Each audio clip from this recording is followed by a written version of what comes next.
Hello students, let's begin our class. As you know that we were doing chapter 2 and many topics we have discussed in this chapter. So today we will end up this chapter with one more sum. So let's recall whatever we have done till now. First of all, we have understand the meaning of reconstitution of the firm. Reconstitution means change in the relationship of the partners. Business will continue, firm will continue, only the relationship between the partners will change. Then we have discussed about what are the 5 modes of the reconstitution, that is admission of a partner, retirement of a partner, death of a partner, amalgamation of the partnership firm. These we have discussed. Then in the change in profit sharing ratio, we have seen the sacrificing ratio, gaining ratio, treatment of goodwill, treatment of accumulated profit and losses. And then we have studied about the revaluation of assets and liabilities.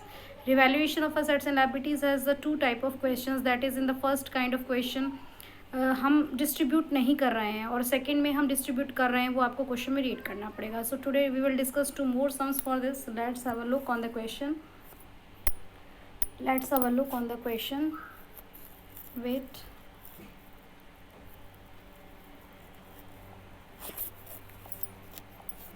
Now you can see that Shankar, Babita and Vishal are partners in a firm in the ratio 5:4:2. So on the 1st April 2004 they decided to share profit in the ratio 4:3:2. So what are you watching here? That this is 5:4:3. This is your old ratio. Okay, this is your old ratio, and this is 4:3:2. This is your new ratio.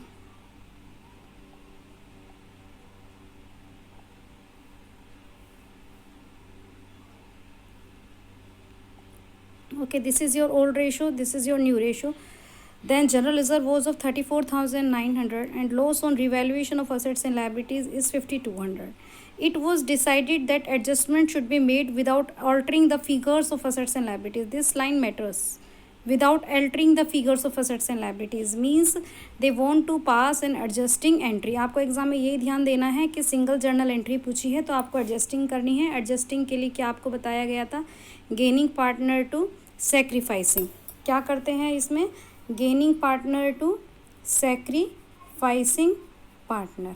Gaining partner to sacrificing partner. तो gain और sacrifice निकालने के लिए पहले हमें क्या लिखना पड़ेगा? Old ratio. देन हमें लिखना पड़ेगा new ratio. Then old minus new निकालेंगे तो हमारे को चेंज कैलकुलेट हो जाएगा. अगर पॉजिटिव आ रहा है तो पार्टनर सेक्रीफाइस कर रहा है और नेगेटिव आ रहा है तो पार्टनर गेन कर रहा है. तो हम इसमें देखते हैं कि क्या हो रहा है. Let's have a look. This is your old ratio 5:4:3. This is your new ratio. Then what we have done, old minus new.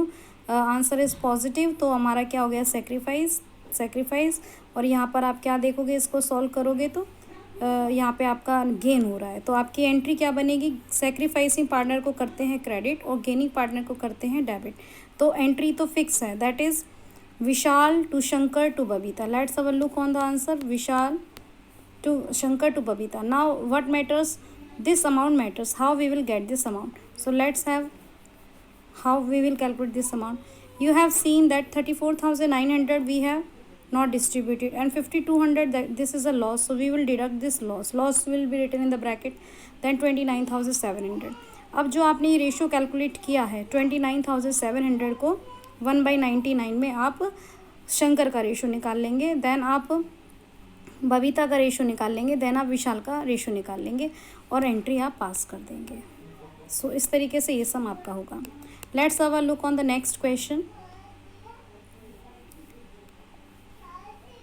A, B, C are the partners in a firm sharing profit and losses in 2:2:1. So what do you understand with this? This is your old ratio. Now let's have a look. Balance sheet is given. Land, building, plant, stock, debtor, cash. Creditors, bills payable, outstanding expenses, general reserve and capitals of all three partners. Okay, now next what information is given? Goodwill of the firm is valued. तो ये new goodwill आपकी दे रखी है. इसका आपको treatment करना पड़ेगा gaining to sacrificing. अगर गुडविल यहाँ बैलेंस शीट में दे रखी होती, अगर गुडविल यहाँ बैलेंस शीट में आपको मिलती तो आपको इसको ओल्ड रेशो में करना था.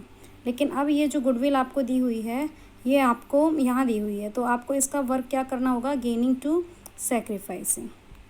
अब लैंड की वैल्यू रीवैल्यू होके 1 लाख हुई है। अब आप आगे देखो कि लैंड की वैल्यू कितनी थी 85,000, तो अब कितनी हो गई है 1 लाख। तो यानी कि 15,000 से लैंड की वैल्यू क्या हो गई है, प्लस हो गई है।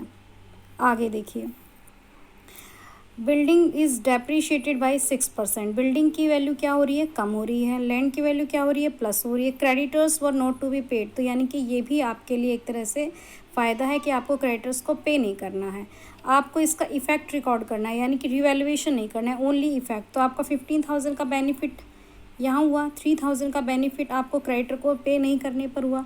और बिल्डिंग पर 6% डेप्थ, तो वो आप बिल्डिंग वाला यहाँ पर लिख देंगे और इस तरीके से आपका लॉस प्रॉफिट कैलकुलेट होगा। चलो देखते हैं। देखो यहाँ पे 15,000 आपका लैंड में इंक्रीज़ हुआ, फिर क्रेडिटर को नहीं देना पड़ा 18 हुआ, फिर रिवैल्यूएशन बिल्डिंग में डिक्रीज़ हुआ 3,000, तो आपका रिवैल्यूएशन 15,000 आ गया, प्रॉफिट हुआ। अब आपकी गुडविल 60 दे रखी है, तो टोटल हो गया 75। ओल्ड रेशो गिवन है, न्यू रेशो गिवन है, आप ओल्ड माइनस न्यू करके सेक्रीफाइस और 75,000 को आप डिस्ट्रीब्यूट कर देंगे जो ये आ रहा है। अब यहाँ आपने क्या देखा कि सेक्रीफाइस कर रहे हैं ए और बी, तो एंट्री क्या बनेगी, ए बी क्रेडिट, और सी गेन कर रहा है तो सी टू ए टू बी, ये एडजस्टिंग एंट्री है। और क्वेश्चन में साफ साफ बोला है कि वो गुड जनरल रिजर्व को तो कुछ नहीं बताया, तो कुछ नहीं बताया तो नॉर्मल जो काम करते हैं वही करेंगे, तो कुछ नहीं बताया तो आप इसको ओल्ड रेशो में डिस्ट्रीब्यूट कर देंगे ए बी सी में। अब आप जब अकाउंट बनाएंगे तो आप जनरल रिजर्व क्रेडिट में ट्रांसफ़र करेंगे, ए बी के क्रेडिट में और सी के डेबिट में। देखो पार्टनर्स कैपिटल अकाउंट बैलेंसेस उतारे, जनरल रिजर्व डिस्ट्रीब्यूट किया, और हमारी अभी एंट्री क्या बनी थी कि ए बी को क्रेडिट कर रहे हैं सी टू ए टू बी, तो ए बी क्रेडिट हो रहे हैं और यहाँ पे सी डेबिट हो रहा है। सारा टोटल करके इनके बैलेंस ही फिगर निकाल लेंगे। बैलेंस शीट में कुछ भी चेंज नहीं करना है, सेम बैलेंस शीट आएगी, only you have to change the capital balance, and in this manner you will complete. I hope that you will understand this sum and you